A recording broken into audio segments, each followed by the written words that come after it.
عليكم، هعلمكم درينك خطير. الاول هحط سكر. جماعه من اكتر الحاجات اللي انت كنت تسالوني عليها وبتقولوها لي ايمي انت شكلك زمان كان احلى بكتير، اول ما طلعتي كان شكلك احلى بكتير. جماعه انا ما كانش شكلي احلى بكتير ولا حاجه، هو الفرق بس انا كنت بستعمل الفلتر ده. جماعه ارجوكم السكر يكون ضعف النسكافيه علشان ما يبقاش مر.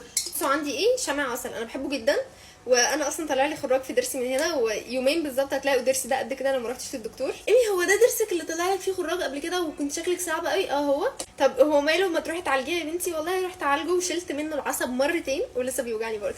هل انا هندم بعد خطوه شمع العسل دي؟ انا متاكده من ده جدا، وضرسي هيوجعني جدا. مش مهم، المهم ان انا اكون مبسوطه دلوقتي. اوكي انا ما ندمتش، بس انا حاسه ان في عسل هنا، ابتديت ادمع. حطيت شويه ميه، دلوقتي هشغل. في ايه؟ بتقولوا ان السكر مش بيدوب معاكم، امسكوها، شيلوا الغطا وامسكوها كده وحطوا الغطا كده وشغلوا.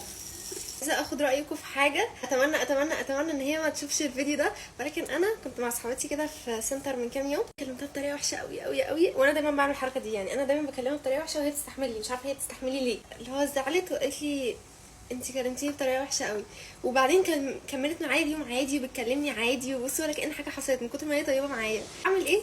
عشان صراحه انا مستحيل اروح لها واقول لها انا اسفه. فقولوا لي اعمل ايه؟ هتقولوا لي ليه مش هتاخدي راي مامتك؟ هقول لكم ان انا لو قلت لماما ان انا زعلتها هي ممكن تشتمني لانها بتحبها جدا، وحرفيا ماما بتفضلها اكتر مني. بس خلصت ميكسل ده، حط لبن، ميكسد شوكليت. وشي اتحرق، يعني انا ما قلتلكوش، يعني حاجه كده زي الحرق. استعملت غسول، الغسول ده كان فيه ده ما كانتش مناسبه مع وشي، فالمهم استعملت بعديه مرطب على اساس ان هو يهدي الدنيا، لا حرق لي وشي اكتر.